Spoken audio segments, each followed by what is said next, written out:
야, 바다에 던져! 검은 비닐에 묶인 채 한 남자가 폭풍 우 속 바다로 사라졌습니다. 그때 젊은 여자가 쌍안경으로 바다를 보더니 눈이 커지며 달려갑니다. 해안에서 필사적으로 인공호흡을 합니다. 와, 살았다. 바다에 버려진 남자, 그 정체는 대한민국을 움직이는 백만장자였습니다. 근데 이 사람을 살리면 저는 어떻게 되는 걸까요? 손전등 불빛들이 다가옵니다. 거기 누구야? 이야기 시작 전에 구독과 좋아요 해주세요. 새해 복 많이 받으세요. 새벽 4시 천둥 소리가 산을 울렸습니다. 유아진은 이불을 뒤집어 쓴 채 눈을 떴습니다. 39살 이 외딴 섬에 온 지 벌써 3년째였죠. 약사 자격증은 정지당했고 서울에는 돌아갈 곳도 없었습니다. 그저 약초나 캐고 해초나 말리며 조용히 사는 게 전부였어요. 똑똑똑. 누군가 문을 두드렸습니다. 하진아. 옆집 김할머니 목소리였습니다. 하진은 부스스 일어나 문을 열었어요. 할머니, 이 새벽에 왜 그러세요? 얘야, 우리 집 염소가 안 보여. 천둥 소리에 놀라서 도망간 것 같은데 절벽 쪽으로 간 것 같아. 미안한데 좀 찾아줄 수 있겠니? 할머니는 혼자 사셨습니다. 하진은 한숨을 쉬었지만 거절할 수가 없었어요. 알겠어요. 제가 다녀올게요. 하진은 우비를 걸치고 손전등을 들었습니다. 비는 이미 그쳤지만 바닷바람은 여전히 차갑게 살을 내었어요. 고무장화가 젖은 흙길을 밟을 때마다 철벅철벅 소리가 났습니다. 해안 절벽으로 가는 길은 좁고 미끄러웠습니다. 하진은 손전등을 비추며 조심조심 내려갔죠. 빗물이 고인 바위 틈 사이로 발을 헛디딜 뻔했습니다. 얼마쯤 갔을까요? 저 아래 바위 틈에서 하얀 염소 한 마리가 풀을 뜯고 있었습니다. 아이고, 여기 있었네. 하진은 안도의 한숨을 쉬었습니다. 그런데 바로 그때였어요. 바다 쪽에서 희미한 불빛이 움직였습니다. 요트였습니다. 이 새벽에 이 날씨에 요트라니. 하진은 무심코 그쪽을 바라봤어요. 요트 위에 사람들이 보였습니다. 형광색 우비를 입은 남자 둘이 뭔가 커다란 물체를 들고 있었어요. 검은 비닐로 꽁꽁 쌓인 사람 키만 한 물체였습니다. 그들은 그것을 난간 너머로 밀어냈습니다. 첨벙. 물소리가 희미하게 바람을 타고 들려왔어요. 하진의 가슴이 철렁 내려앉았습니다. 뭔가 이상했어요. 남자들은 긴 막대기로 수면을 찔러가며 뭔가를 확인하고 있었습니다. 그리고 한 남자가 고급스러운 서류 가방을 들어 올리더니 망설임 없이 바다에 던져버렸어요. 가죽 손잡이가 달린 분명 비싼 물건이었습니다. 하진은 본능적으로 몸을 낮췄습니다. 염소 목에 줄을 묶으면서도 시선은 요트에서 떨어지지 않았어요. 요트의 불빛이 천천히 꺼졌습니다. 엔진 소리만 낮게 울리며 어둠 속으로 멀어졌습니다. 하진은 가만히 서 있었습니다. 찬바람이 우비 안으로 파고 들어왔지만 몸이 움직이지 않았어요. 쓰레기를 버리는데 왜 저런 비싼 가방을? 말이 안 됐습니다. 그리고 저 커다란 검은 물체. 하진의 머릿속에 한 가지 생각이 스쳤어요. 설마 사람? 아니라고, 그럴 리 없다고 생각했습니다. 하지만 손이 떨렸어요. 염소를 끌고 집으로 돌아가려는데 발이 떨어지지 않았습니다. 하진은 바다를 바라봤습니다. 동쪽 하늘이 조금씩 밝아오고 있었어요. 만약, 정말 만약에 사람이라면? 하진은 입술을 깨물었습니다. 내가 안 하면 죽어. 하진은 염소를 바위에 단단히 묶고 해안 창고로 뛰어갔습니다. 거기에 작은 고무보트가 있었어요. 모터가 달린 약초 캐러 섬 주변을 돌 때 쓰는 배였습니다. 하진은 튜브와 밧줄 그리고 약초 자를 때 쓰는 해조낫을 챙겼어요. 고무보트를 물가로 끌고 가 띄웠습니다.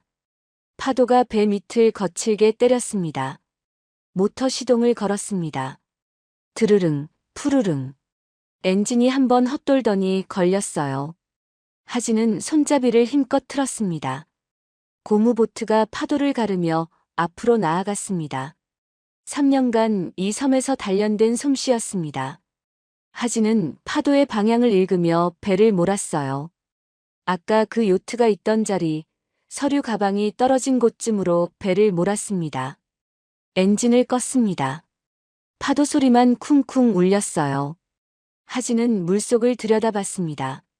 깊고 검었습니다. 아무것도 보이지 않았어요. 하진은 튜브에 밧줄을 묶고 밧줄 끝에 해조낫을 달았습니다. 그리고 물속으로 던졌어요. 첨벙. 낫이 가라앉았습니다. 하진은 밧줄을 천천히 흔들며 바닥을 더듬었어요. 1번, 2번, 3번. 아무것도 걸리지 않았습니다. 5번째, 6번째, 10번째쯤 던졌을 때였습니다. 뭔가 걸렸습니다. 묵직했어요. 하진은 이를 악물고 밧줄을 당겼습니다. 팔뚝에 힘이 들어갔어요. 천천히, 아주 천천히 끌어올렸습니다. 수면 가까이 올라왔습니다. 검은 천이었어요. 비닐이 아니라 두꺼운 천으로 단단히 묶여 있었습니다. 하진은 숨을 삼켰습니다. 떨리는 손으로 해조낫을 들었어요. 천을 조심스럽게 잘랐습니다. 칼날이 천을 뚫고 들어갔어요. 그 안이 보였습니다. 사람이었습니다. 중년 남자의 얼굴이었어요. 창백했습니다. 입술은 파랗게 질려 있었고 눈은 감겨 있었습니다. 사람이야. 하진은 비명을 삼켰습니다. 손이 떨렸지만 멈출 수가 없었어요. 재빨리 몸에 묶인 줄을 잘랐습니다. 칼날이 미끄러지며 하진의 손등을 베었어요. 따끔한 통증과 함께 피가 흘렀습니다. 짠 바닷물이 상처에 스며들어 따가웠지만 신경 쓸 겨를이 없었어요. 줄이 풀렸습니다. 하진은 남자의 겨드랑이에 팔을 끼우고 온 힘을 다해 끌어당겼습니다. 남자의 몸이 물 위로 떠올랐어요. 무거웠습니다. 하진은 이를 악물고 남자의 상체를 배 안으로 끌어올렸습니다. 남자의 입에서 물이 주르륵 흘러나왔습니다. 하진은 남자의 목에 손을 댔습니다. 맥박을 찾았어요. 희미했지만 뛰고 있었습니다. 살아있어. 하진은 모터 시동을 다시 걸었습니다. 손잡이를 끝까지 틀었어요. 고무보트가 물살을 가르며 해안으로 향했습니다. 모래밭에 배를 댔습니다. 하진은 남자를 질질 끌어 평평한 곳에 눕혔어요. 남자의 얼굴을 옆으로 돌렸습니다. 입안에 가득 찬 바닷물이 콸록 쏟아져 나왔습니다. 하진은 남자의 가슴에 두 손을 포겠습니다. 있는 힘껏 눌렀어요. 1번, 2번, 3번. 20, 30. 제발. 죽지 마. 하진은 남자의 코를 막고 입에 숨을 불어넣었습니다. 1번, 2번. 다시 가슴을 눌렀어요. 손바닥에 남자의 갈비뼈가 눌리는 게 느껴졌습니다. 남자가 기침을 했습니다. 콸록 콸록. 물을 토해냈어요. 하진은 재빨리 남자를 옆으로 눕혔습니다. 바닷물이 입에서 콸콸 쏟아졌어요. 남자는 신음했습니다. 희미하게, 아주 희미하게요. 하진은 주저앉았습니다. 온몸에서 힘이 빠졌어요. 손이 떨렸고 숨이 거칠게 나왔습니다. 살았다. 하지만 안심할 시간은 없었습니다. 동쪽 하늘이 점점 밝아오고 있었어요. 누군가 볼 수 있었습니다. 하진은 남자의 팔을 자신의 목에 걸쳤습니다. 그리고 힘껏 일어서며 남자를 업었어요. 자신보다 훨씬 큰 체구였습니다. 무릎이 후들거렸지만 하진은 이를 악물고 걸었습니다. 장화가 모래를 밟을 때마다 푹푹 빠졌어요. 하진은 비탈길을 올랐습니다. 숨이 목까지 차올랐지만 멈추지 않았습니다. 약초 창고가 보였습니다. 외진 곳에 있는 하진만 아는 작은 창고였어요. 창고 문을 열었습니다. 해초 냄새와 약초 냄새가 코를 찔렀어요. 하진은 남자를 바닥에 내려놓고 낡은 이불을 깔았습니다. 그리고 남자를 눕혔어요.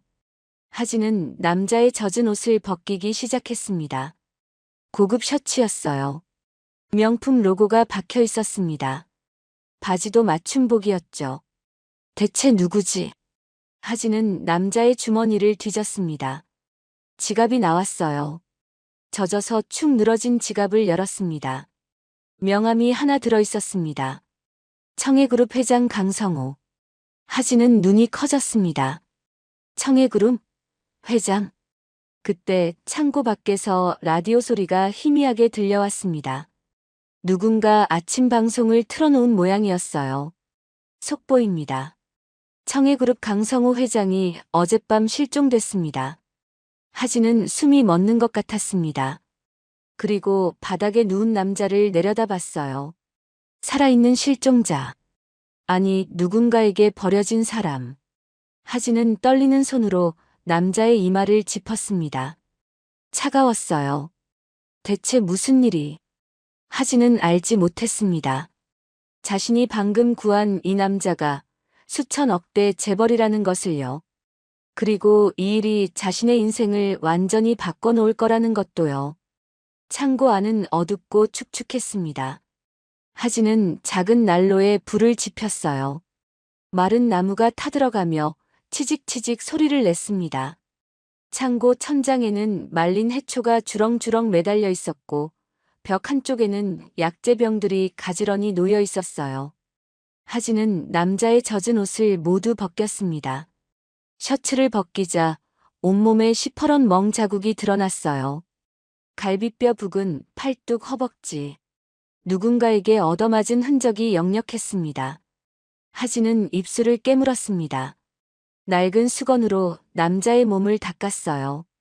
차가운 피부였습니다. 체온이 너무 낮았어요. 약사 시절의 기억이 되살아났습니다. 하진은 재빨리 움직였어요. 우선 체온부터 올려야 했습니다. 낡은 이불 2장을 겹쳐 덮어주고 난로를 더 가까이 끌어당겼어요.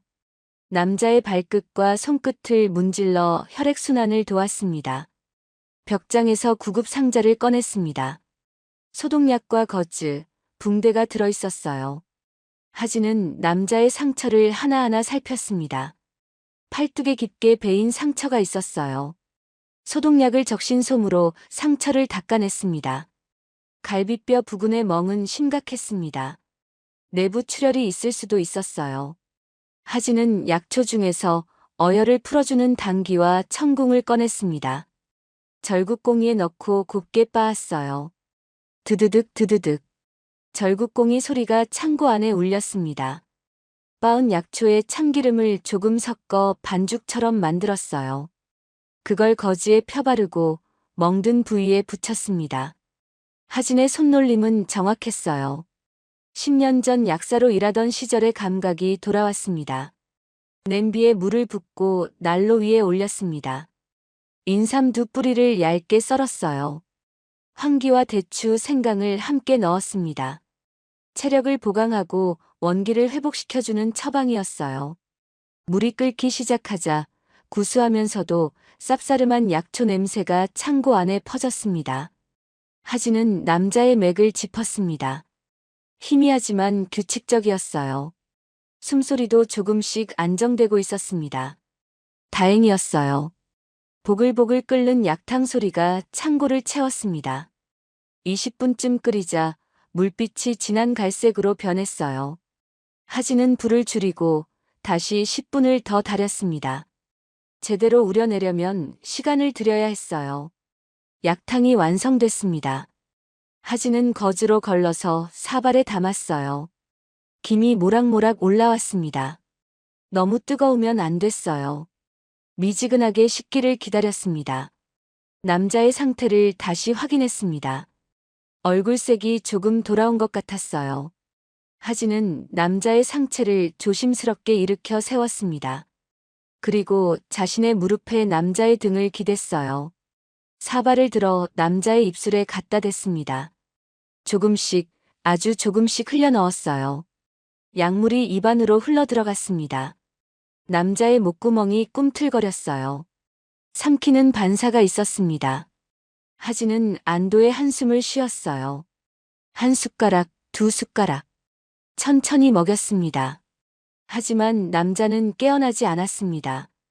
하진은 남자를 다시 눕혔습니다. 체온이 조금 올라온 것 같았어요. 얼굴도 아까보다 혈색이 돌았습니다. 하지만 눈을 뜨지 않았어요. 남자의 지갑을 펼쳤습니다. 명함 외에는 별다른 게 없었어요. 카드도 현금도 없었습니다.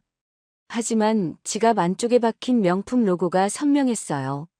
손목시계도 고급스러웠습니다. 명함을 들여다봤습니다. 청해그룹 회장 강성호. 하진은 라디오를 켰습니다. 뉴스가 흘러나왔어요. 속보입니다. 청해그룹 강성호 회장이 어젯밤 실종됐습니다. 경찰은 실종 신고를 접수하고 수색에 나섰는데요. 하진은 라디오를 껐습니다. 가슴이 답답했어요. 해가 중천에 떴습니다. 남자는 여전히 깨어나지 않았습니다. 하진은 2시간마다 남자의 맥을 확인했어요. 약탕도 계속 끓여서 먹였습니다. 하지만 남자는 반응이 없었어요. 하진은 불안했습니다. 이렇게 오래 깨어나지 않는 건 좋지 않았어요. 뇌에 문제가 생겼을 수도 있었습니다. 저녁이 됐습니다. 창고 밖에서 발소리가 들렸습니다. 하진은 재빨리 남자를 약초더미 뒤로 가렸어요. 이불로 덮고 해초망을 그 위에 걸쳐 놓았습니다. 똑똑똑. 하진아, 거기 있니? 옆집 할머니였습니다. 하진은 문을 살짝 열었어요. 네, 할머니. 얘야, 너 오늘 밥은 먹었어? 내가 된장찌개 끓였는데 좀 가져왔어. 할머니가 양푼을 내밀었습니다. 하진은 감사하다고 받았어요. 고마워요, 할머니. 근데 너 요즘 안색이 안 좋아. 무슨 일 있어? 아니에요. 그냥 약초 작업하느라 좀 피곤해서요. 할머니는 고개를 끄덕이며 돌아갔습니다. 하진은 문을 닫고 남자에게로 갔어요. 여전히 깨어나지 않았습니다. 하진은 된장찌개 국물을 조금 떠서 남자의 입에 넣어줬습니다. 삼키는 반사는 있었지만 의식은 돌아오지 않았어요. 밤이 깊었습니다. 하진은 남자 옆에 앉아 졸고 있었습니다. 그때 창밖에서 희미한 불빛이 보였어요. 하진은 화들짝 놀라 일어났습니다. 창문으로 다가가 밖을 내다봤어요. 바다에 요트가 있었습니다. 어젯밤 그 요트였어요. 불빛을 비추며 천천히 움직이고 있었습니다. 바다를 수색하는 것 같았어요. 하진은 쌍안경을 들었습니다. 요트 위에 사람들이 보였어요. 긴 막대기 같은 걸 들고 물속을 찌르고 있었습니다. 무언가를 찾고 있었습니다. 아니, 누군가를. 하진의 등에 식은땀이 흘렀습니다. 저들은 이 남자를 찾고 있는 거였어요. 시신을 건져 올리려는 거였습니다. 요트는 1시간쯤 그 자리를 맴돌다 사라졌습니다. 하진은 쌍안경을 내려놓고 남자를 바라봤어요. 여전히 깨어나지 않았습니다. 제발, 깨어나세요. 이틀이 지났습니다. 하진은 밤낮으로 남자를 돌봤습니다.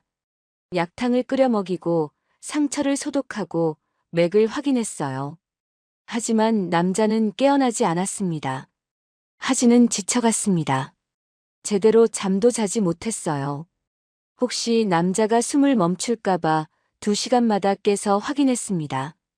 사흘째 되는 날 새벽이었습니다. 하진은 남자 옆에서 졸고 있었어요. 그때 희미한 신음소리가 들렸습니다. 하진은 화들짝 눈을 떴습니다. 남자를 바라봤어요. 남자의 눈꺼풀이 떨리고 있었습니다. 천천히, 아주 천천히 눈을 떴습니다. 초점 없는 눈이었지만 분명 깨어난 거였어요. 하진은 남자에게 다가갔습니다. 정신 차리세요. 들려요? 남자는 천장을 멍하니 바라보다가 천천히 고개를 돌렸습니다. 하진과 눈이 마주쳤어요. 여기가 어디죠? 목소리는 쉬어 있었지만 또렷했습니다. 하진은 물을 한 컵 떠다 주었어요. 천천히 드세요. 남자는 떨리는 손으로 물을 받아 마셨습니다. 목구멍으로 넘어가는 소리가 또렷하게 들렸어요. 감사합니다. 저를 살려주신 건가요? 하진은 고개를 끄덕였습니다. 사흘 전 새벽에 바다에서 건졌어요. 남자의 얼굴이 창백해졌습니다. 무언가 기억이 떠오르는 것 같았어요. 사흘이나. 남자는 눈을 감았습니다. 그리고 다시 혼절했어요. 하진은 당황했지만 맥을 확인했습니다. 규칙적이었어요. 그냥 기력이 딸려서 다시 잠든 거였습니다. 하진은 안도의 한숨을 쉬었습니다. 살아났습니다. 이제 깨어날 거였어요.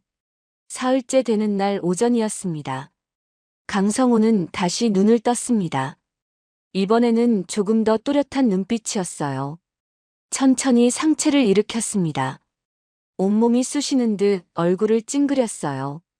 하진이 부축해서 벽에 등을 기대게 했습니다. 천천히 하세요.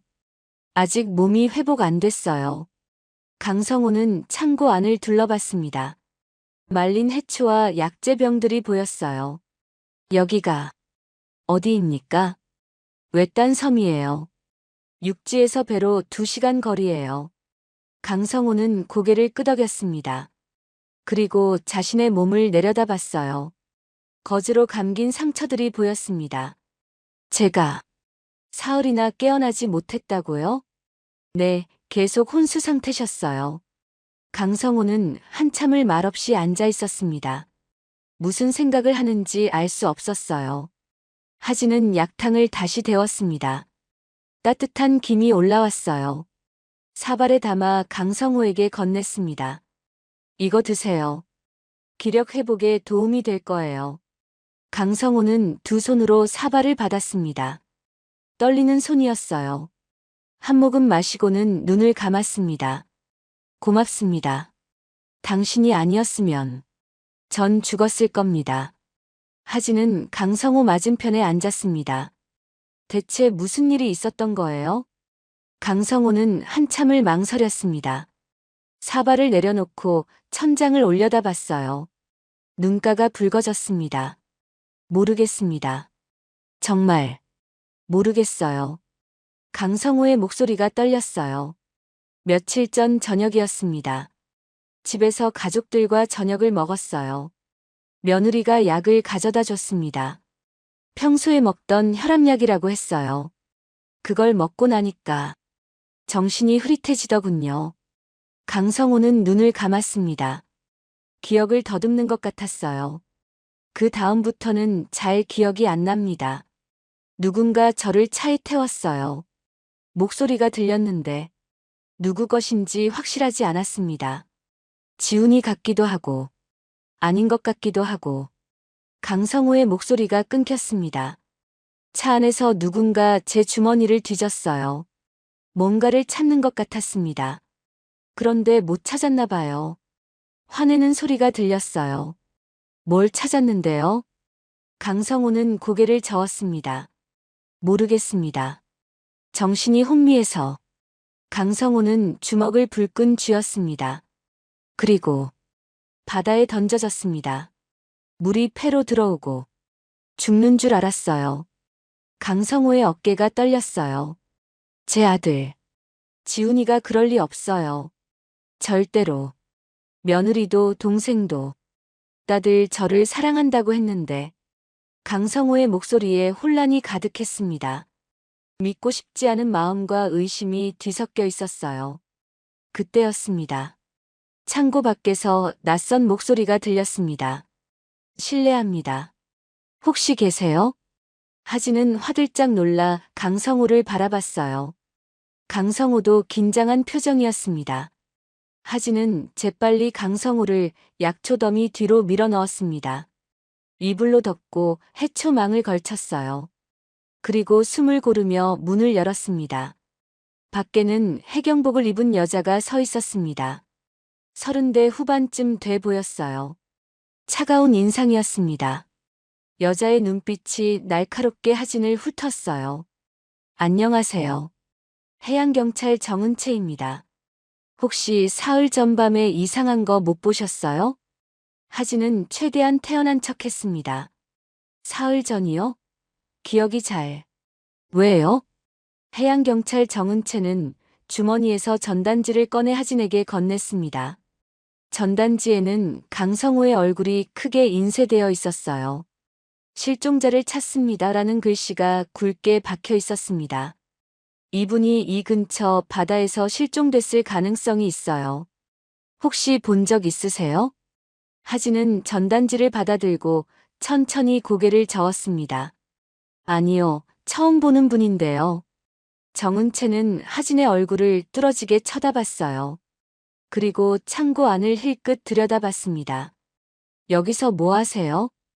약초 말리는 창고예요. 제가 약초 캐서 파는 일을 하거든요. 정은채는 고개를 끄덕였지만 의심하는 기색이 역력했어요. 혹시 사흘 전밤에 바다에 나가신 적 있어요? 하진의 가슴이 철렁했습니다. 아니요, 왜요? 마을 분이 새벽에 고무보트 소리를 들었다고 하더라고요. 아, 그건 제가 약초 캐러 나간 거예요. 밤에 채취해야 하는 약초도 있거든요. 정은채는 한참 동안 하진을 바라봤어요. 하진은 시선을 피하지 않고 똑바로 쳐다봤습니다. 그럼 혹시 수상한 배나 사람 보시면 바로 연락 주세요. 정은채가 명함을 건넸습니다. 그리고 천천히 돌아섰어요. 하진은 그 뒷모습을 지켜봤습니다. 정은채는 마을 쪽으로 걸어가면서도 몇 번이나 뒤를 돌아봤어요. 하진은 문을 닫고 등을 문에 기댔습니다. 온몸에 식은땀이 흘렀어요. 강성호가 약초 더미 뒤에서 나왔습니다. 얼굴이 창백했어요. 저 사람, 해경이 아닙니다. 하진이 놀라 강성호를 바라봤습니다. 뭐라고요? 해경복 계급장이 잘못 달려 있었어요. 그리고 말투도. 해경 사람들은 저렇게 말하지 않습니다. 강성호의 목소리가 떨렸습니다.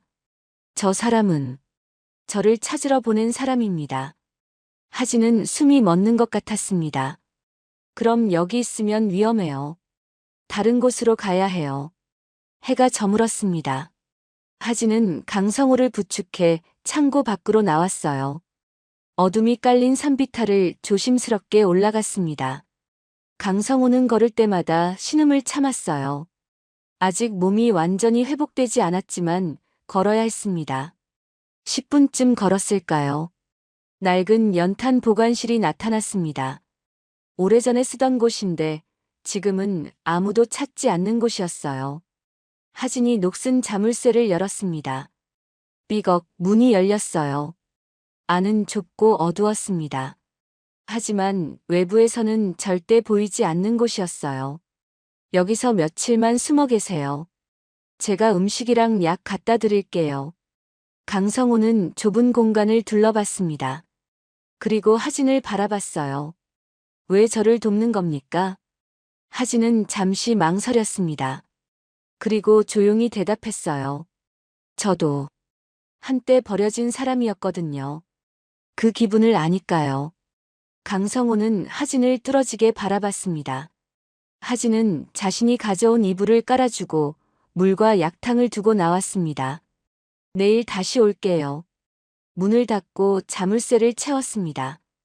집으로 돌아온 하진은 TV를 켰습니다. 뉴스가 나오고 있었어요. 화면에 윤세라가 나왔습니다. 눈이 퉁퉁 부어 있었어요. 기자회견장이었습니다. 시아버님은 최근 건강이 좋지 않으셨어요. 기억력도 조금씩 떨어지시고. 그래서 더 걱정이 됩니다. 혹시 아무것도 기억 못하시고 헤매시는 건 아닐까? 윤세라는 손수건으로 눈물을 닦았어요. 시아버님, 제발 무사히 돌아오세요. 저희가 얼마나 걱정하는지. 카메라가 옆으로 움직이자 강지훈이 보였습니다. 그도 눈가가 붉었어요. 아버지를 꼭 찾겠습니다. 현상금도 10억 원으로 올렸습니다. 제발 작은 단서라도 알려주십시오. 강지훈의 목소리는 떨리고 있었습니다. 진심으로 걱정하는 것처럼 보였어요. 또 다른 여자가 화면에 나타났습니다. 김순영이었어요. 오빠는 평생 가족을 위해 사셨어요. 무사히 돌아오시면 이제 푹 쉬시라고 말씀드리고 싶어요. 하진은 TV를 꺼버렸습니다. 뭔가 찜찜했어요. 저 사람들이 정말 강성호를 찾고 싶어 하는 걸까요? 밤이 깊었습니다. 하진은 창문으로 바다를 내다봤어요. 어둠 속에서 불빛 하나가 움직이고 있었습니다. 요트였습니다. 어젯밤보다 더 가까이 있었어요. 섬 쪽으로 천천히 다가오고 있었습니다. 하진은 쌍안경을 들었습니다. 요트 위에 사람들이 보였어요. 이번에는 바다가 아니라 섬을 바라보고 있었습니다. 무언가를 찾고 있었어요. 아니, 누군가를. 하진은 쌍안경을 내려놓았습니다. 가슴이 두근거렸어요. 저들은 알고 있었습니다. 강성호가 살아있다는 걸. 아니면 적어도 의심하고 있었어요.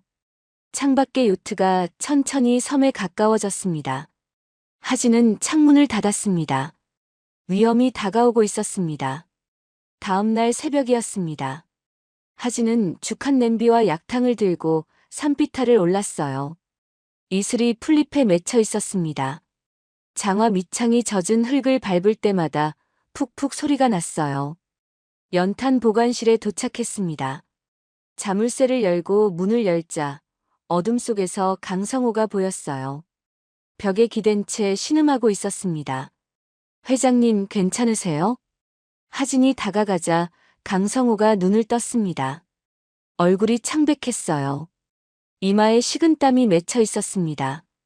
갈비뼈 쪽이 너무 아파요. 하진은 강성호의 옷을 걷어 올렸습니다. 멍든 부위가 더 퉁퉁 부어올라 있었어요.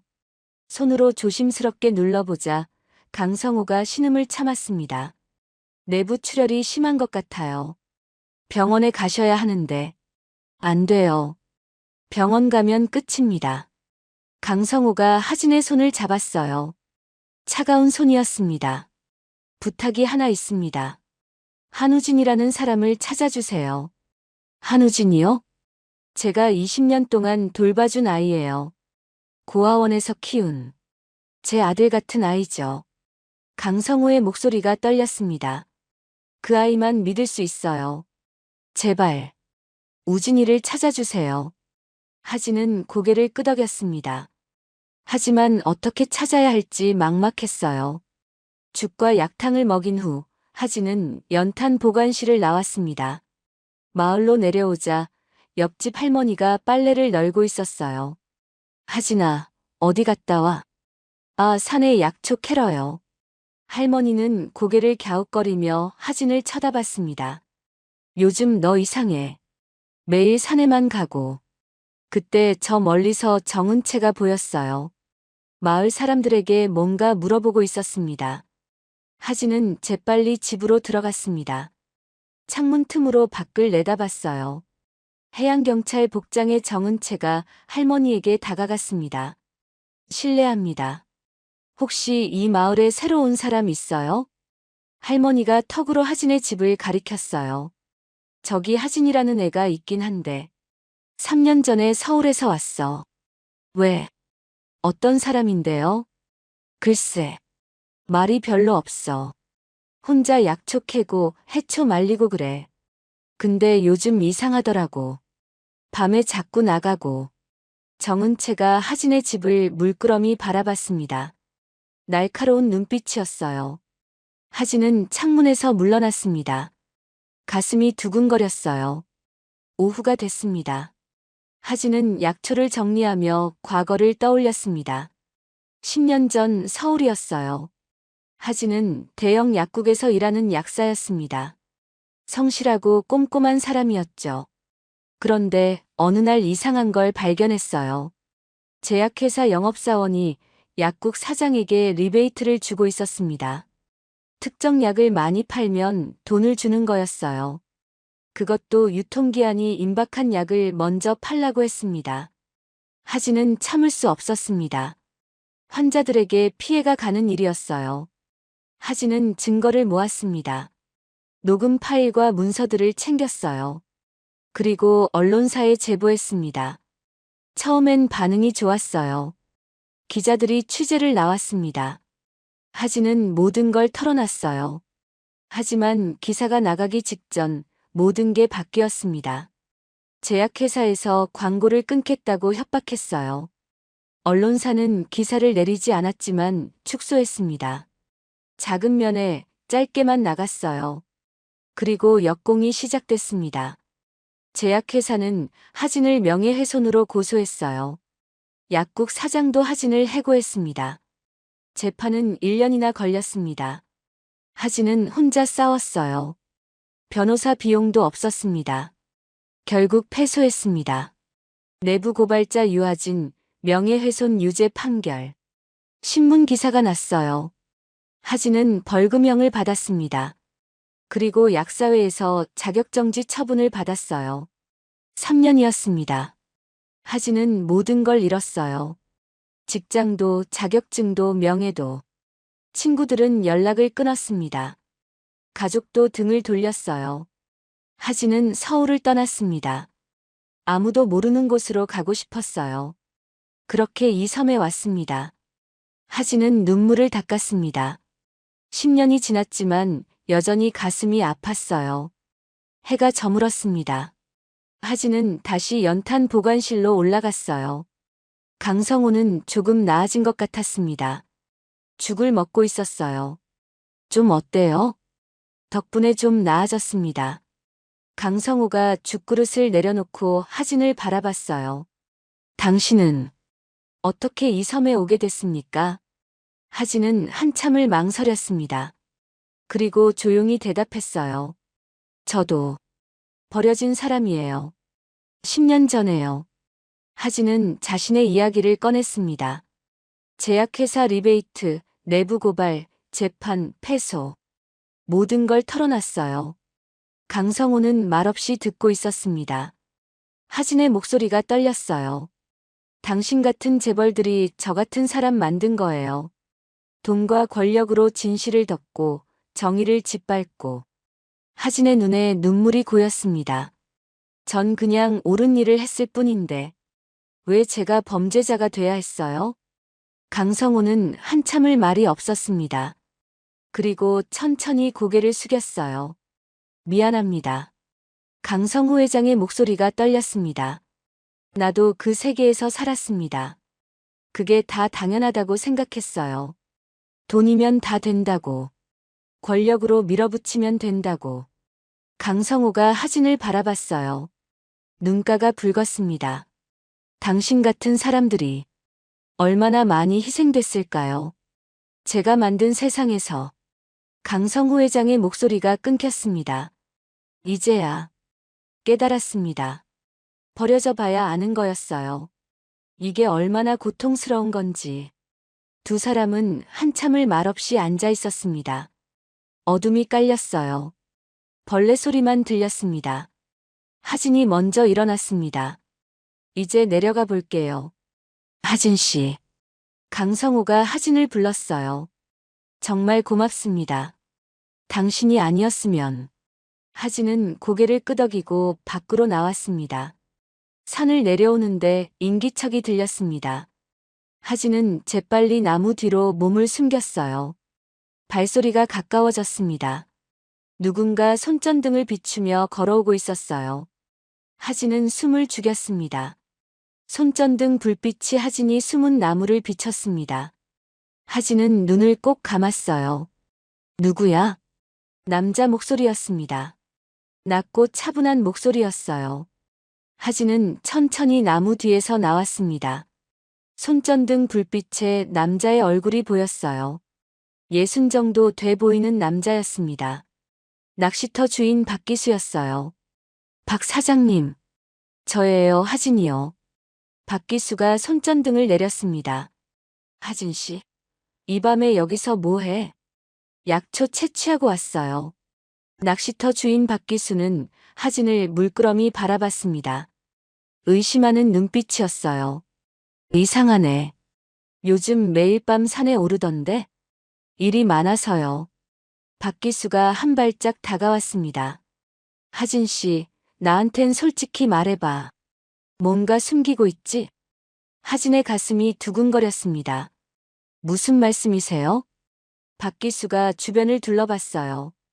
그리고 목소리를 낮췄습니다. 나 원래 정보사 출신이야. 사람 보는 눈은 있어. 너 지금 뭔가 큰일에 휘말린 것 같은데? 하진은 입술을 깨물었습니다. 아니에요. 박기수는 한참을 하진을 바라보다가 고개를 끄덕였습니다. 그래. 말하기 싫으면 말해. 하지만 조심해. 마을에 이상한 사람들이 너무 많아. 낚시터 주인 박기수가 돌아서며 말했어요. 혹시 도움 필요하면 언제든 말해. 박기수가 어둠 속으로 사라졌습니다. 하진은 그 자리에 한참을 서 있었어요. 박기수는 뭔가 알고 있는 것 같았습니다. 하진은 집으로 돌아왔습니다. 창문으로 바다를 내다봤어요. 요트가 또 있었습니다. 이번에는 섬에 더 가까이 있었어요. 불빛이 해안가를 비추고 있었습니다. 무언가를 찾고 있었어요. 하진은 창문을 닫았습니다. 시간이 없었습니다. 닷새째 아침이었습니다. 하진은 TV를 켰어요. 청해그룹 본사 로비가 화면에 가득 찼습니다. 기자들이 빼곡히 들어차 있었어요. 며느리 윤세라가 강성호 회장의 사진을 들고 단상에 섰습니다. 눈이 퉁퉁 부어 있었어요. 시아버지에게 최근 치매 초기 증세가 있었다며 눈물을 흘렸습니다. 아들 강지우는 현상금을 20억 원으로 올렸다고 발표했어요. 동생 김순영은 후견인 신청 서류를 법원에 제출했다고 말했습니다. 화면 속 가족들은 모두 눈물을 흘리고 있었습니다. 하지만 하진은 알고 있었어요. 저 눈물 뒤에 무엇이 숨어 있는지. 하진은 TV를 껐습니다. 더 이상 숨어만 있을 수 없었어요. 하진은 연탄 보관실로 올라갔습니다. 강성호 회장이 벽에 기댄 채 앉아 있었어요. 얼굴색이 조금 나아진 것 같았습니다. 회장님, 한우진 씨를 찾아야 해요. 어떻게 연락할 수 있어요? 강성호 회장이 고개를 들었습니다. 잠시 망설이는 것 같았어요. 여의도에 서점이 하나 있습니다. 회장의 목소리가 조심스러웠어요. 청해그룹 본사 뒤편으로 10분쯤 걸으면 낡은 골목이 나옵니다. 거기에 책과 인연이라는 서점이 있어요. 70대 할아버지가 운영하시는 곳이죠. 그곳이 뭔데요? 우진이와 내가 쪽지를 주고받던 곳입니다. 강성호 회장의 눈빛이 흔들렸어요. 회사 안에서는 감시가 심합니다. CCTV도 많고 비서들 눈도 있고. 그래서 우진이와 나는 그 서점을 통해 소통했어요. 주인 할아버지가 우리 사정을 아시고 도와주셨습니다. 회장은 주머니에서 구겨진 명함 한 장을 꺼냈어요. 이걸 주인 할아버지께 보여드리세요. 그리고 내 이름을 대면 믿으실 겁니다. 하진이 명함을 받았습니다. 오래돼서 모서리가 달아 있었어요. 우진 씨한테 전할 메시지는 뭐예요? 강성호 회장은 종이 쪽지를 꺼내 뭔가를 적기 시작했습니다. 떨리는 손이었어요. 우진아, 나는 살아있다. 은혜의 아이는 약속을 지킨다. 이 사람을 믿어라. 회장이 쪽지를 접어 하진에게 건넸습니다. 은혜의 아이. 무슨 뜻이에요? 우진이와 내가 처음 만난 곳이 은혜고아원입니다. 20년 전이었죠. 그날 우진이가 내게 약속했어요. 꼭 은혜를 갚겠다고. 이 암호를 보면 우진이는 알 겁니다. 강성호 회장의 목소리가 떨렸습니다. 우진이는 지금 청해그룹 신약개발실에서 연구원으로 일하고 있습니다. 내가 대학까지 공부시켰어요. 약학을 전공했죠. 그 아이만이 유일한 희망입니다. 해가 저물 무렵이었습니다. 하진은 낚시터로 갔어요. 낚시터 주인 박기수가 그물을 손질하고 있었습니다. 박 사장님, 육지로 가는 배편 좀 구해주실 수 있어요? 아무도 모르게요. 박기수는 그물을 내려놓았습니다. 하진을 물끄러미 바라봤어요. 역시 그랬구나. 큰일에 휘말렸지? 하진은 대답하지 않았습니다. 낚시터 주인 박기수가 한숨을 쉬었어요.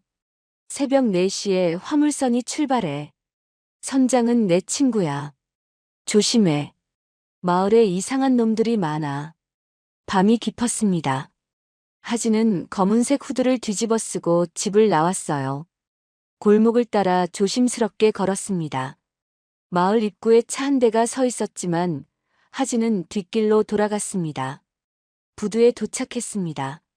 낡은 화물선 한 척이 정박해 있었어요. 박기수 친구분이죠? 선장이 고개를 끄덕였습니다. 짐칸에 타. 아무 소리 내지 마.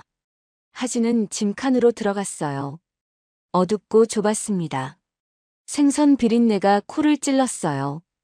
엔진 소리가 울렸습니다. 배가 천천히 움직이기 시작했습니다. 1시간 반이 지났습니다. 육지 부두에 도착했어요. 새벽 5시 반이었습니다. 하진은 터미널로 향해 서울행 버스에 올랐어요. 3시간 후 서울 고속버스 터미널이었습니다. 10년 만에 돌아온 서울이었어요. 높은 빌딩들이 하늘을 찌르고 있었습니다. 사람들이 바삐 오갔어요. 하진은 지하철을 타고 여의도에 도착했습니다. 청해그룹 본사 빌딩이 눈앞에 우뚝 솟아 있었어요. 50층짜리 유리 건물이었습니다. 햇빛을 받아 번쩍이고 있었어요. 하진은 빌딩 뒤편으로 걸었습니다. 큰 길을 벗어나자 좁은 골목이 나타났어요. 오래된 건물들이 다닥다닥 붙어 있었습니다. 10분쯤 걸었을까요? 낡은 간판이 보였습니다. 책과 인연. 페인트가 벗겨진 간판이었어요. 나무 문짝이 삐걱거리며 바람에 흔들렸습니다. 하진은 문을 밀고 들어갔습니다. 오래된 책 냄새가 코를 찔렀어요. 천장부터 바닥까지 책이 가득했습니다. 먼지가 쌓인 책들, 누렇게 바랜 표지들. 좁은 통로 사이로 겨우 한 사람이 지나갈 수 있었어요. 카운터 뒤에 서점 주인 할아버지가 앉아 계셨습니다. 70대쯤 돼 보였어요. 돋보기 안경을 쓰고 책을 읽고 계셨습니다. 어서 오세요. 서점 주인이 책에서 눈을 떼지 않고 말씀하셨어요. 하진은 카운터로 다가갔습니다. 강성호 회장이 준 명함을 꺼내 조심스럽게 내밀었어요. 실례합니다. 강성호 회장님이 저를 보내셨습니다. 서점 주인 할아버지의 손이 멈췄습니다. 천천히 고개를 들었어요. 돋보기 너머로 하진을 뚫어지게 바라봤습니다. 강 회장님이 당신을 보냈다고요? 할아버지의 목소리가 떨렸습니다. 네. 한우진 씨한테 전해줄 쪽지가 있습니다. 하진이 강성호 회장이 쓴 쪽지를 꺼냈어요. 서점 주인은 명함을 받아들고 한참을 들여다봤습니다. 그리고 하진을 다시 바라봤어요. 회장님은 어디 계십니까? 뉴스에서는 실종됐다고 하던데. 살아계세요. 하진의 목소리가 떨렸습니다. 하지만 위험해요. 그래서 회장님이 20년간 후원하신 우진 씨를 찾아야 해요. 서점 주인 할아버지는 안경을 벗었습니다. 눈가가 붉어졌어요. 그 양반이 살아계시다니. 다행이군요. 우진이가 얼마나 걱정했는지 아십니까? 우진 씨가 여기 왔었어요? 3일 전에 왔습니다. 쪽지를 남기고 갔어요. 회장님한테 전해달라고요. 하지만 회장님이 실종되셔서. 서점 주인이 서랍을 열었습니다. 작은 쪽지 한 장을 꺼냈어요. 회장님 위험합니다. 저를 조심하십시오. 제가 지켜드리겠습니다. 하진은 쪽지를 읽고 가슴이 철렁했습니다. 이게 무슨 뜻이에요? 나도 모릅니다. 하지만 우진이 표정이 심상치 않았어요. 뭔가 큰일이 벌어지고 있다는 걸 알고 있는 것 같았습니다. 서점 주인 할아버지가 하진이 가져온 쪽지를 받아들었어요. 우진이는 보통 이틀에 한 번씩 들립니다. 청해그룹 연구원으로 일하는데 퇴근길에 들르곤 하죠. 오늘이나 내일쯤 올 겁니다. 하진은 숨을 깊이 들이마셨습니다. 제가 여기서 기다려도 될까요? 할아버지가 고개를 끄덕였습니다. 안쪽에 작은 방이 있습니다. 거기서 쉬세요. 우진이가 오면 제가 알려드리죠. 서점 주인이 하진을 책장 뒤편으로 안내했어요. 좁은 계단을 올라가자 다락방이 나타났습니다. 작은 창문이 하나 있었어요. 여기서 기다리세요. 걱정 마세요. 이 서점엔 저만 드나듭니다. 할아버지가 내려갔습니다. 하진은 창문으로 밖을 내다봤어요. 저 멀리 청해그룹 빌딩이 보였습니다. 저 안 어딘가에 강성호 회장이 20년간 후원한 한우진이 있었어요. 지금은 청해그룹 신약개발실 연구원으로 일하고 있는 그 사람. 그가 과연 올까요? 그리고 정말 믿을 수 있는 사람일까요? 하진은 주머니에서 강성호 회장의 쪽지를 꺼내 다시 읽었습니다. 은혜의 아이는 약속을 지킨다. 해가 저물었습니다. 서점 문이 열리는 소리가 들렸어요. 하진은 숨을 죽였습니다. 발소리가 들렸습니다. 계단을 올라오는 소리였어요. 누군가 왔습니다. 회장이 20년간 후원한 그 사람, 한우진일까요? 문이 삐걱 열렸습니다. 하진은 다락방 문틈으로 아래를 내다봤어요. 서점 주인 할아버지가 누군가와 이야기하고 있었습니다. 우진아, 왔구나. 안녕하세요, 사장님. 혹시 회장님한테서 연락 없으셨어요? 젊은 남자의 목소리였습니다. 조급한 느낌이 묻어 있었어요. 우진아, 위에 손님이 있다. 너를 찾아온 사람이야. 침묵이 흘렀습니다. 저를요? 누군데요? 회장님이 보낸 사람이란다. 발소리가 멈췄습니다. 긴장감이 느껴졌어요. 회장님이 살아계세요? 한우진의 목소리가 떨렸습니다. 그 사람이 직접 설명할 거야. 올라가 봐. 계단을 올라오는 발소리가 들렸습니다. 천천히 조심스럽게 올라오고 있었어요. 다락방 문이 열렸습니다. 한우진이었습니다. 30 정도 돼 보이는 남자였어요. 흰색 와이셔츠에 검은 바지를 입고 있었습니다. 목에는 청해그룹 사원증이 걸려 있었어요. 얼굴은 피곤해 보였습니다. 눈 밑에 다크서클이 짙었어요. 한우진은 하진을 보고 멈춰 섰습니다. 경계하는 눈빛이었어요. 누구세요? 하진은 천천히 일어났습니다. 저는 유하진이라고 합니다. 강성호 회장님을 뵙고 왔어요. 한우진의 눈이 커졌습니다. 회장님을.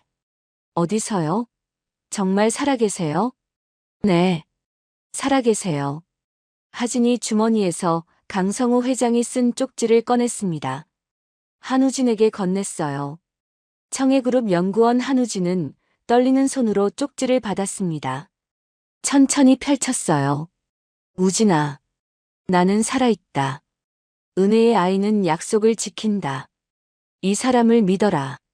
한우진이 쪽지를 읽는 순간 그의 얼굴이 일그러졌습니다. 눈에 눈물이 고였어요. 은혜의 아이. 한우진은 쪽지를 가슴에 꼭 안았습니다. 어깨가 떨렸어요. 정말 회장님이 쓰신 거예요. 이 암호는 우리 둘밖에 몰라요. 한우진이 하진을 바라봤습니다. 회장님은 지금 어디 계세요? 괜찮으세요? 안전한 곳에 계세요. 하지만 다치셨어요. 누가 그랬어요? 누가 회장님을?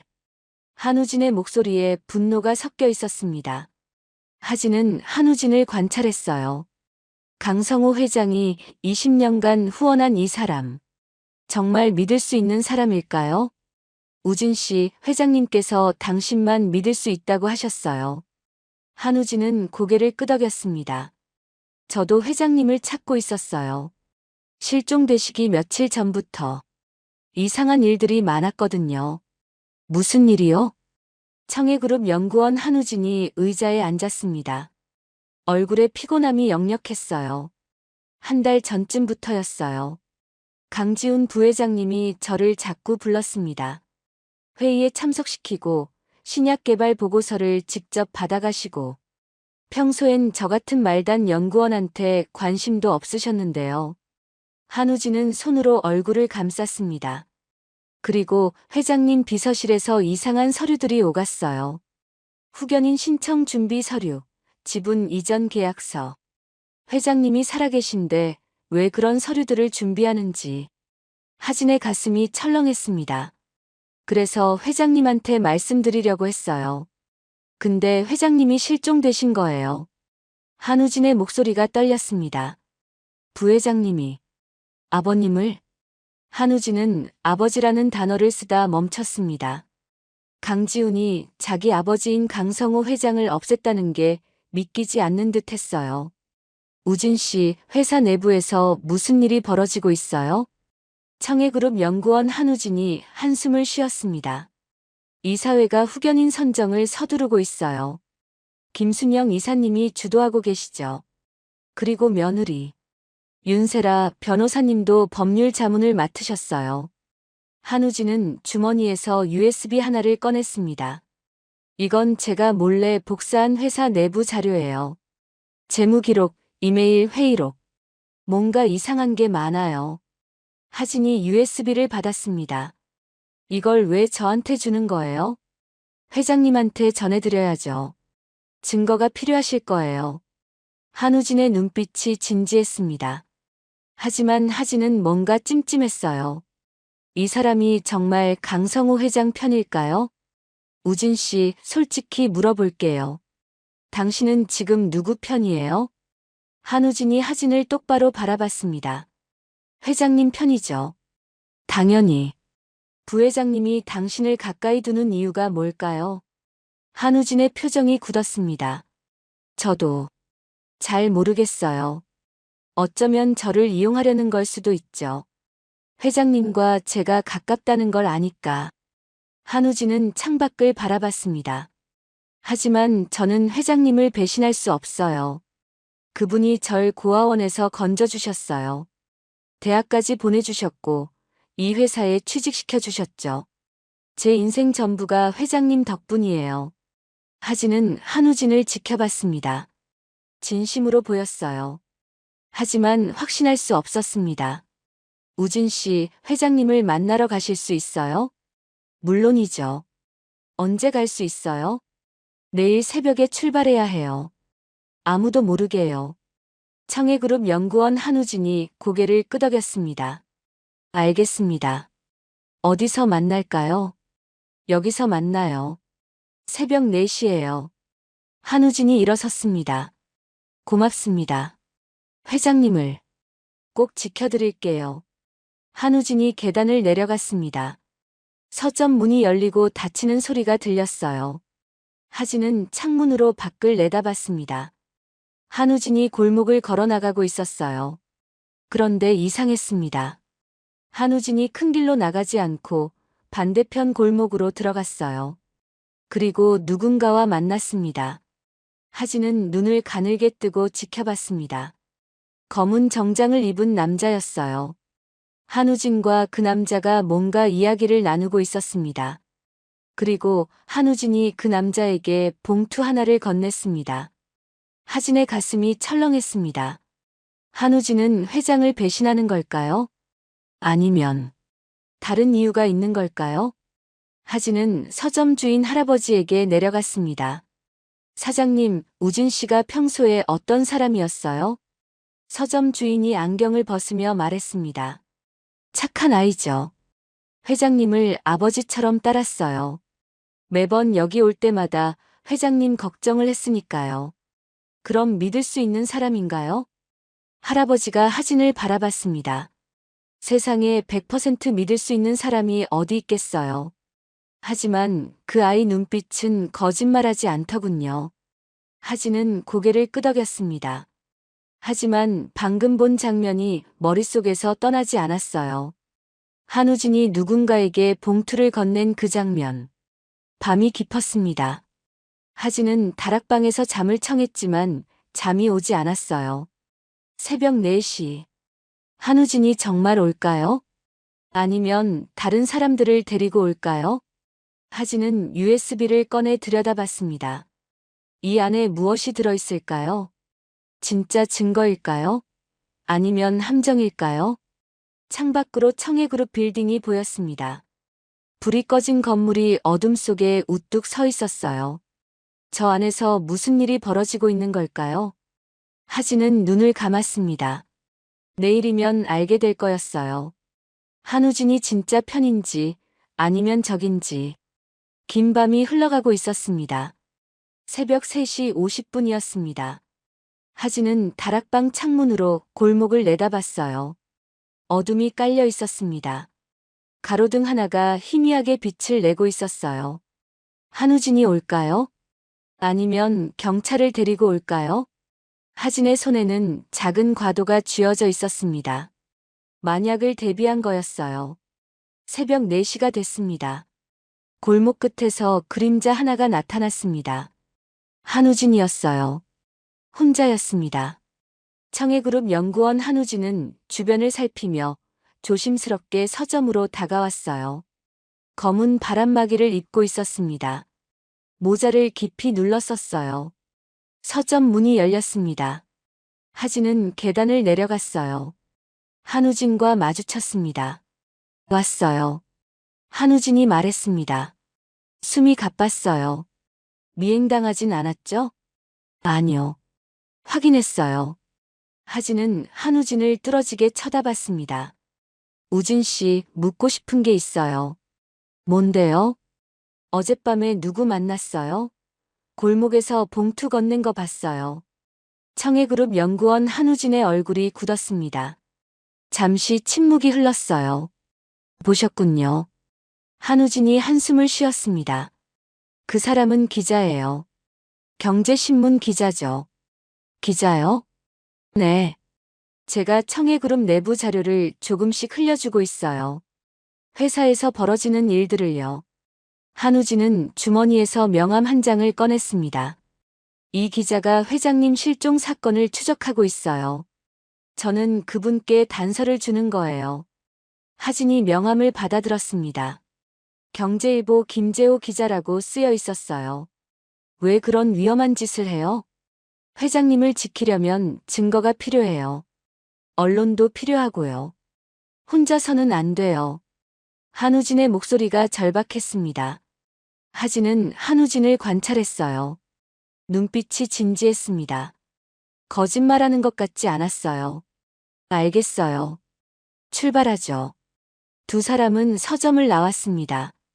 새벽 공기가 차갑게 피부를 스쳤어요. 하진과 청해그룹 연구원 한우진은 어둠을 뚫고 걸었습니다. 터미널에 도착했습니다. 첫 차가 출발하기 직전이었어요. 표 2장이요.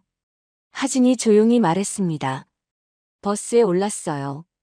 맨 뒷자리에 나란히 앉았습니다. 버스가 출발했습니다. 서울의 불빛들이 점점 멀어졌어요. 한우진은 창밖을 바라보며 말했습니다. 회장님이 많이 다치셨어요?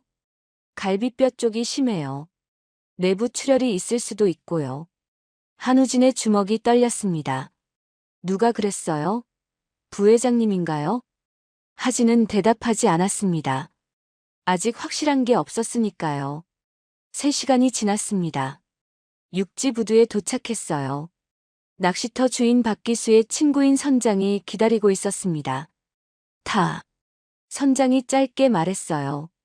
하진과 청해그룹 연구원 한우진은 화물선에 올랐습니다.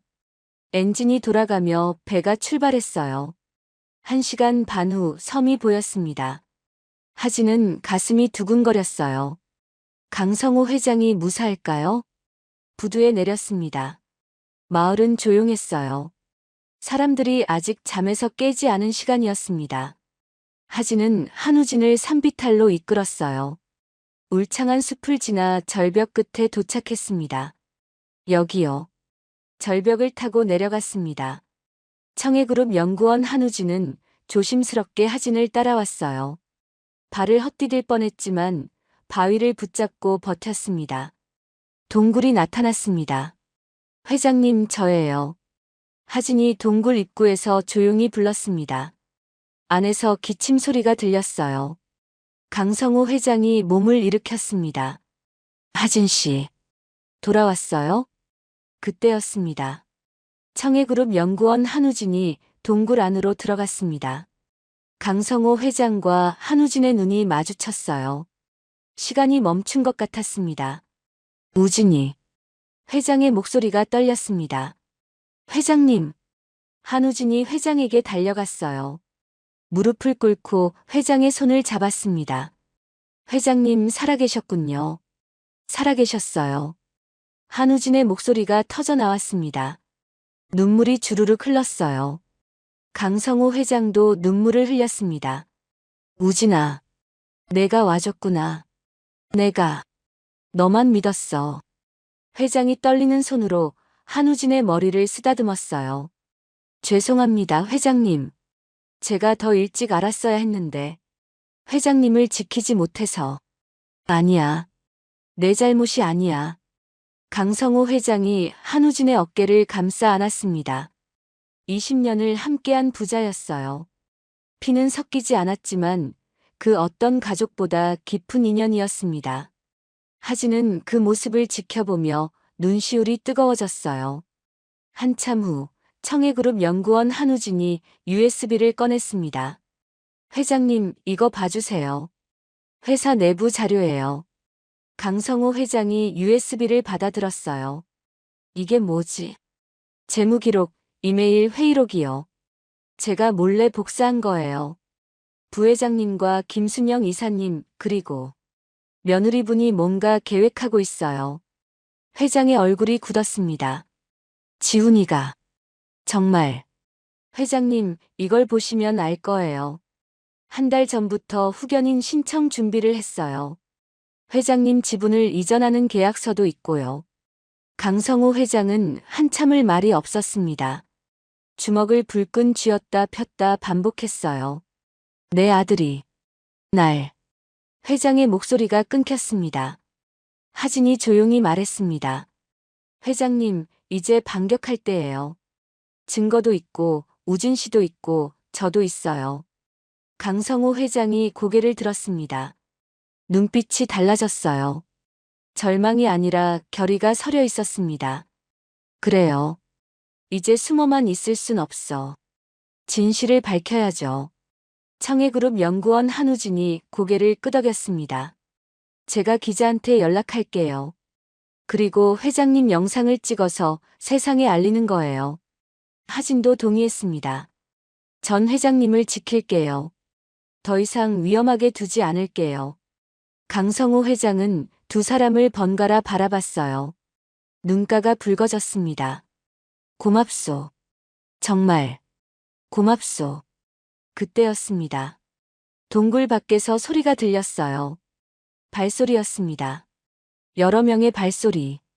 하진은 화들짝 놀라 동굴 입구로 갔습니다. 밖을 내다봤어요.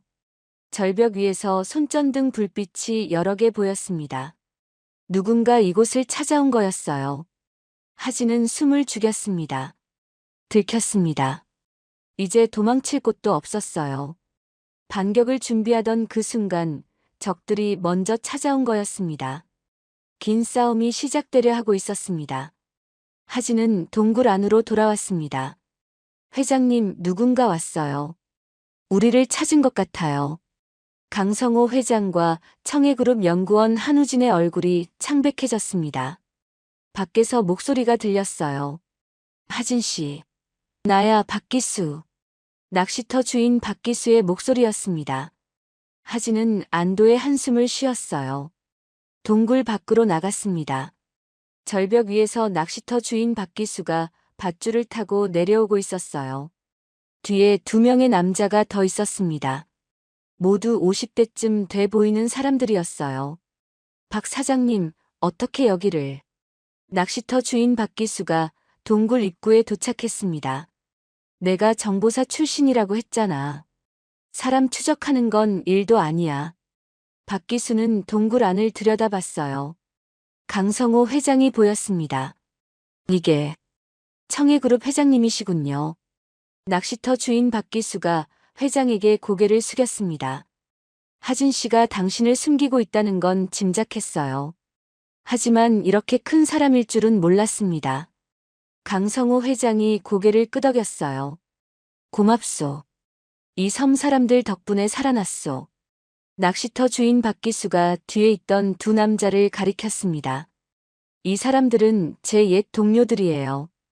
다들 정보사에서 함께 일했죠. 믿을 수 있는 사람들입니다. 한 남자가 앞으로 나왔어요. 저는 통신 전문이었습니다. 회장님 폭로 영상을 안전하게 업로드할 수 있어요. 다른 남자도 말했습니다. 저는 경호 출신입니다. 회장님을 지킬 수 있습니다.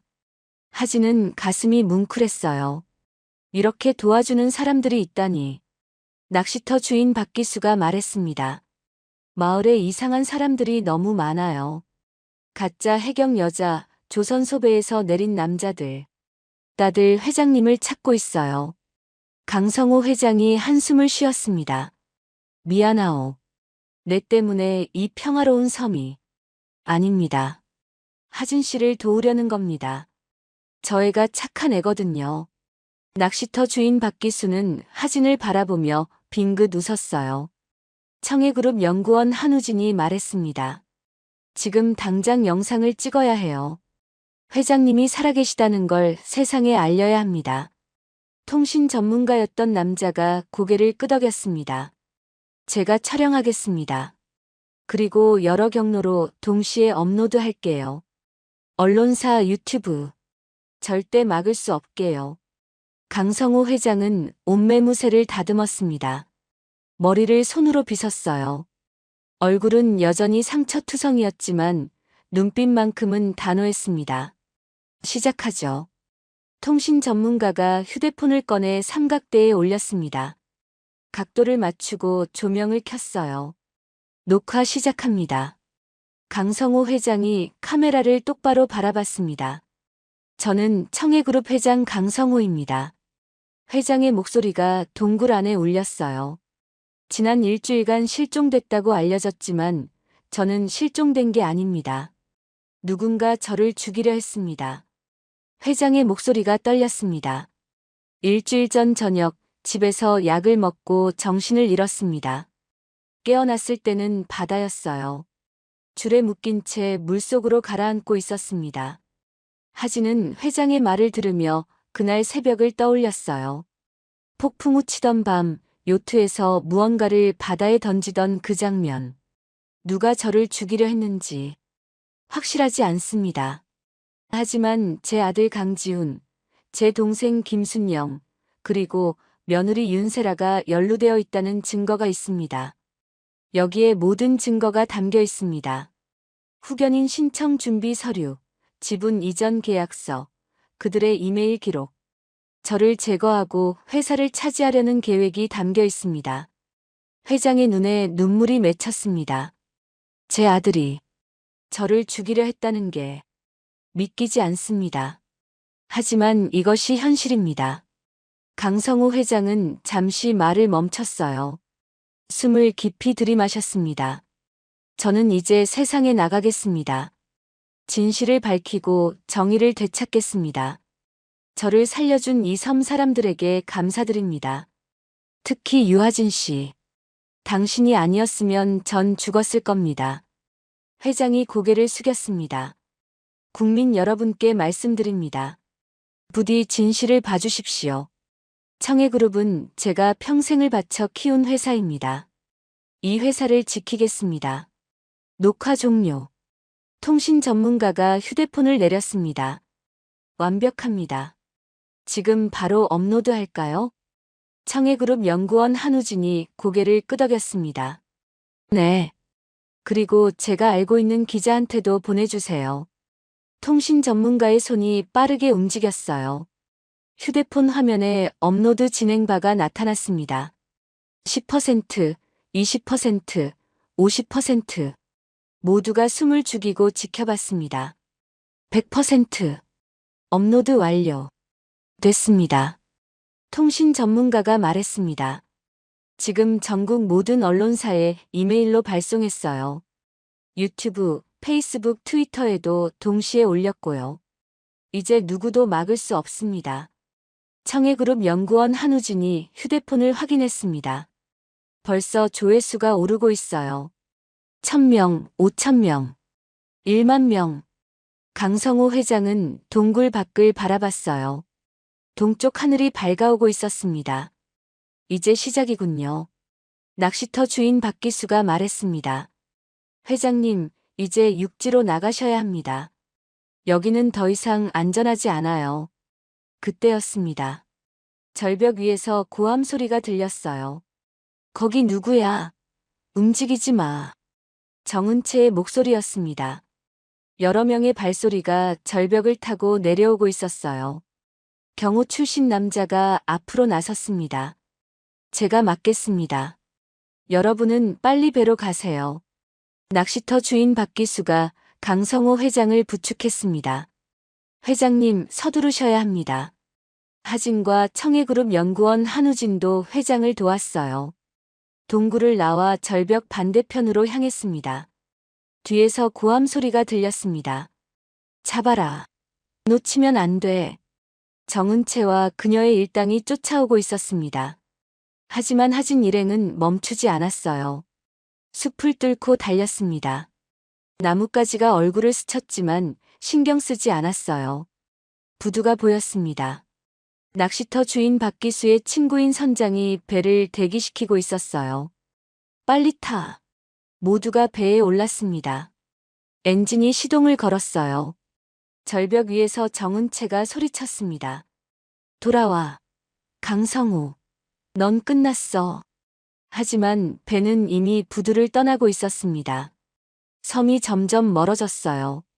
강성호 회장은 섬을 바라보며 말했습니다. 고맙소, 이 섬아. 내 목숨을 살려줘서. 하진은 회장의 어깨를 감싸 안았습니다. 이제 진짜 싸움이 시작이에요. 청해그룹 연구원 한우진이 휴대폰을 들어 보였습니다. 화면에는 강성호 회장의 영상이 재생되고 있었어요. 조회수가 빠르게 올라가고 있었습니다. 10만, 20만, 50만. 댓글이 쏟아지고 있었습니다. 회장님이 살아계시다니. 청해그룹 무슨 일이야? 진실을 밝혀야 한다. 세상이 움직이기 시작했습니다. 배는 육지를 향해 달렸습니다. 반격이 시작됐습니다. 육지에 도착한 건 오전 9시였습니다. 낚시터 주인 박기수가 준비해둔 승합차가 부두에 대기하고 있었어요. 회장님, 여기로 오세요. 강성호 회장은 차에 올랐습니다. 하진과 청해그룹 연구원 한우진도 함께 탔어요. 차가 출발하자마자 한우진의 휴대폰이 울렸습니다. 여보세요? 네, 김재호 기자님. 네, 맞습니다. 회장님이 살아계세요. 청해그룹 연구원 한우진의 얼굴이 밝아졌어요. 모든 방송사에서 속보로 내보내고 있다고요? 네, 알겠습니다. 한우진이 휴대폰을 내렸습니다. 회장님, 지금 난리예요. 모든 뉴스에서 회장님 영상을 보도하고 있대요. 강성호 회장은 아무 말도 하지 않았습니다.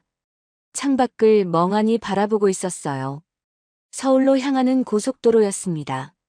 차 안에 있던 통신 전문가가 태블릿을 켰어요.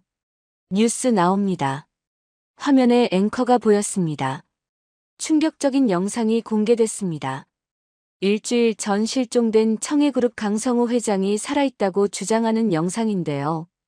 회장은 자신이 살해 위기를 겪었다고 폭로했습니다. 화면이 바뀌었어요. 강성호 회장이 동굴에서 찍은 영상이 나왔습니다. 저는 청해그룹 회장 강성호입니다. 누군가 저를 죽이려 했습니다. 앵커가 다시 나타났습니다. 경찰과 검찰이 긴급 수사에 착수했습니다. 청해그룹 본사의 압수수색이 시작됐고 강지훈 부회장과 김순영 이사에 대한 소환 조사가 예정되어 있습니다. 화면이 또 바뀌었어요. 청해그룹 본사 앞이었습니다. 검찰 수사관들이 건물로 들어가고 있었어요. 기자들이 카메라를 들이대며 취재하고 있었습니다. 건물 안에서는 직원들이 웅성거리며 스마트폰을 보고 있었어요. 회장님이 살아계시다니. 부회장님이 정말 그런 짓을? 혼란이 가득했습니다. 회장실에서는 아들 강지훈이 창밖을 바라보고 있었습니다. 얼굴은 창백했어요. 손이 떨리고 있었습니다. 문이 벌컥 열렸습니다. 며느리 윤세라가 뛰어들어왔어요. 여보, 큰일 났어요. 경찰이 오고 있어요. 며느리 윤세라의 목소리가 떨렸습니다. 아들 강지우는 대답하지 않았습니다. 그저 창밖을 바라볼 뿐이었어요. 여보, 지금 뭐해요? 도망가야죠. 며느리 윤세라가 남편의 팔을 잡아 끌었습니다. 하지만 아들 강지우는 고개를 저었어요. 소용없어. 이미 끝났어. 그때 문이 다시 열렸습니다. 검찰 수사관들이 들어왔어요. 강지훈 씨, 살인교사 및 특정경제범죄 가중처벌법 위반 혐의로 긴급 체포합니다. 수사관이 수갑을 꺼냈습니다. 아들 강지훈은 두 손을 내밀었어요. 차가운 수갑이 손목에 채워졌습니다. 며느리 윤세라가 비명을 질렀습니다. 안 돼요. 우리는 아무것도 안 했어요. 하지만 아무도 며느리의 말을 듣지 않았습니다. 아들 강지훈이 끌려나갔어요. 복도에는 기자들이 가득했습니다. 카메라 플래시가 터졌어요. 부회장님, 정말 시아버님을 죽이려 하신 겁니까? 아들 강지훈은 고개를 숙인 채 아무 말도 하지 않았습니다. 같은 시각, 동생 김순영의 집이었습니다. 검찰 수사관들이 집안을 수색하고 있었어요. 서류와 컴퓨터를 압수하고 있었습니다. 동생 김순영은 소파에 앉아 있었습니다. 얼굴이 하얗게 질려 있었어요. 김순영 씨, 후견인 신청 사기 및 횡령 혐의로 체포합니다. 수갑이 채워졌습니다. 동생 김순영은 눈물을 흘렸어요. 오빠, 미안해. 내가 잘못했어. 며느리 윤세라도 법무법인 사무실에서 체포됐습니다. 윤세라 씨, 살인 방조 및 증거인멸 교사 혐의로 체포합니다. 며느리 윤세라는 발버둥 쳤어요. 아니에요. 저는 시아버님을 사랑했어요. 남편이 시킨 거예요. 하지만 수사관들은 며느리를 끌고 갔습니다. 오후 2시였습니다. 강성호 회장을 태운 차가 서울 시내에 도착했어요. 낚시터 주인 박기수가 말했습니다. 회장님, 병원부터 가셔야 합니다. 하지만 강성호 회장은 고개를 저었습니다. 아니요. 회사로 갑시다. 하지만 회장님 상태가 괜찮소. 내가 직접 가야 해요. 차는 청해그룹 본사로 향했습니다. 본사 앞에는 수백 명의 기자들이 몰려 있었어요. 경찰 차벽이 쳐져 있었습니다. 차가 멈췄습니다. 강성호 회장이 차에서 내렸어요. 순간 모든 카메라가 회장을 향했습니다. 플래시가 터졌어요. 기자들이 고함을 질렀습니다. 회장님, 어떻게 살아나셨습니까? 아드님을 용서하실 겁니까? 강성호 회장은 천천히 걸었습니다. 하진과 청해그룹 연구원 한우진이 양옆에서 부축했어요. 회장은 마이크 앞에 섰습니다. 저는 강성호입니다. 회장의 목소리가 울렸어요. 일주일 전 바다에 버려졌습니다. 죽는 줄 알았습니다. 하지만 한 분이 저를 살려주셨습니다. 강성호 회장이 하진을 바라봤어요. 유하진 씨, 당신이 아니었으면 전 여기 서 있지 못했을 겁니다. 기자들의 카메라가 하진을 향했습니다. 하진은 당황했지만 고개를 숙여 인사했어요. 강성호 회장이 다시 말을 이었습니다. 제 아들이 저를 죽이려 했다는 게 믿기지 않습니다. 하지만 이것이 진실입니다. 저는 이제 회사로 돌아가 모든 걸 바로잡겠습니다. 회장이 빌딩 안으로 걸어갔어요. 로비에 들어서자 직원들이 모두 일어섰습니다. 박수 소리가 터져 나왔어요. 직원들이 회장을 향해 박수를 쳤습니다. 눈물을 흘리는 사람도 있었어요. 회장님 돌아오셨군요. 무사하셔서 다행입니다. 강성호 회장은 직원들을 바라보며 고개를 숙였습니다. 고맙소. 여러분 덕분에 이 회사가 여기까지 왔소. 회장은 하진과 함께 엘리베이터에 올랐습니다. 최상층 회장실로 향했어요. 회장실 문이 열렸습니다. 책상 위에는 서류들이 쌓여 있었어요. 창밖으로 서울 시내가 한눈에 보였습니다. 강성호 회장은 책상에 앉았습니다. 의자에 몸을 기댔어요. 돌아왔군. 하진이 물을 한 잔 따라 건넸습니다. 회장님, 이제 쉬셔야 해요. 강성호 회장은 물을 마시며 하진을 바라봤습니다. 하진 씨, 제가 당신의 명예를 되찾아드리겠소. 뭐라고요? 제가 힘을 써서 재심을 청구하겠습니다. 그리고 약사회에도 이야기하겠어요. 당신의 자격을 되돌려받게 하겠소. 하진의 눈에 눈물이 고였습니다. 정말, 그럴 수 있어요? 당연하죠. 당신은 정의를 위해 싸웠소. 그 대가로 벌을 받아선 안 됩니다. 강성호 회장이 하진의 손을 잡았습니다. 그리고 자격을 되찾으시면 그 섬에서 정식으로 약국을 운영하실 수 있게 건물을 지어드리겠소. 약국을요? 네. 섬 주민들을 위한 약국이요. 작지만 따뜻한 약국. 하진 약국이라는 이름으로요. 하진은 더 이상 참지 못하고 눈물을 흘렸습니다. 꿈꿨던 일이었어요. 다시 약사로 일하는 것. 사람들을 돕는 것. 감사합니다, 회장님. 강성호 회장도 눈물을 닦았습니다. 고마워야 할 사람은 접니다. 당신이 날 살렸으니까요. 창밖으로 해가 지고 있었습니다. 긴 싸움이 끝나고 있었습니다. 진실이 승리했고 정의가 돌아오고 있었습니다. 하진은 창밖을 바라보며 생각했어요. 이제 다시 시작할 수 있겠구나. 약사로서, 그리고 한 사람으로서. 1년이 흘렀습니다. 하진은 서울 법원 앞에 서 있었어요. 손에는 재심 판결문이 들려 있었습니다. 원고 유하진에 대한 명예훼손 유죄 판결을 취소한다. 하진의 눈에 눈물이 고였습니다.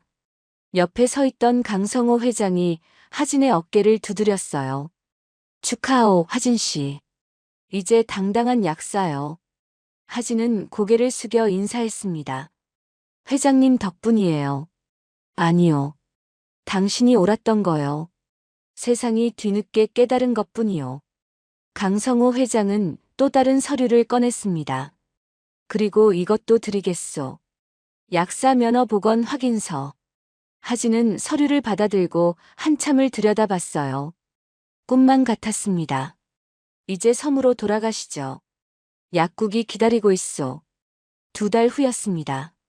하진이 살던 그 외딴 섬에 새 건물이 들어섰어요. 하얀 페인트로 칠한 2층 건물이었습니다. 1층은 약국이었고 2층은 하진이 살 집이었어요. 간판이 달렸습니다. 하진 약국. 마을 사람들이 모두 모였습니다. 개업식이었어요. 옆집 할머니가 떡을 돌렸습니다. 하진아, 내가 이렇게 대단한 사람이었구나. 네, 할머니. 이제 아프시면 언제든 오세요. 낚시터 주인 박기수도 왔습니다. 하진 씨, 축하해요. 이 섬에 이렇게 큰 약국이 생기다니. 꿈만 같네요. 마을 사람들이 박수를 쳤어요. 하진은 눈물을 닦았습니다. 1년 전만 해도 이 마을 사람들은 자신을 의심했었어요. 이상한 서울 여자라고 수군거렸었죠. 하지만 이제는 달랐습니다. 강성호 회장도 개업식에 참석했어요. 정장 대신 편한 옷을 입고 있었습니다. 얼굴에 미소가 가득했어요. 하진 씨, 축하하오. 회장이 꽃다발을 건넸습니다. 하진이 꽃다발을 받으며 말했습니다. 회장님, 정말 고맙습니다. 이 모든 게 회장님 덕분이에요. 아니요. 당신이 날 살린 거요. 난 그저 빚을 갚는 것뿐이요. 강성호 회장은 약국 안을 둘러봤어요. 깨끗한 약장, 새 약품들, 상담 테이블. 작지만 따뜻한 공간이었습니다. 좋소. 아주 좋아. 저녁이 됐습니다. 마을 회관에서 잔치가 열렸어요. 마을 사람들이 음식을 가져왔습니다. 김치찌개, 생선구이, 나물. 정성스러운 음식들이었어요. 강성호 회장도 마을 사람들과 함께 밥상에 앉았습니다. 할머니들이 회장에게 반찬을 권했어요. 회장님, 이것도 드세요. 우리 섬에서 나는 미역이에요. 고맙소. 잘 먹겠소. 강성호 회장은 밥 한 숟가락을 입에 넣었어요. 그리고 눈을 감았습니다. 맛있소. 정말 맛있어. 회장의 눈가가 붉어졌습니다. 이런 밥상이 얼마만인지 모르겠었어요. 가족들과 함께했던 밥상은 언제나 차갑고 불편했었습니다. 하지만 이곳 밥상은 따뜻했어요. 낚시터 주인 박기수가 소주잔을 들었습니다. 자, 건배합시다. 하진 씨의 새 출발을 위해. 건배. 모두가 잔을 부딪혔습니다. 강성호 회장도 소주잔을 들었어요. 하진과 잔을 부딪혔습니다. 하진 씨 행복하시오. 회장님도 행복하세요. 두 사람은 미소 지으며 술을 마셨습니다. 달이 떠올랐습니다. 잔치가 끝나고 사람들이 하나둘 집으로 돌아갔어요. 하진과 강성호 회장은 해안가를 걸었습니다. 파도 소리가 들렸어요. 회장님, 회사는 괜찮으세요? 우진이가 잘하고 있어. 이제 우진이한테 많은 걸 맡겼어요. 청해그룹 연구원 한우진은 이제 신약개발실 팀장이 되어 있었습니다. 강성호 회장의 오른팔로 일하고 있었어요. 아드님은 어떻게 됐어요? 강성호 회장은 한참을 말이 없었습니다. 15년형을 받았소.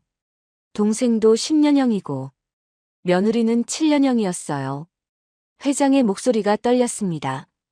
교도소에 면회를 갔었소. 지훈이가 울더군요. 아버지 미안하다고. 제정신이 아니었다고. 용서하셨어요? 아들인데 어찌 용서 안 하겠소. 하지만 벌은 받아야죠.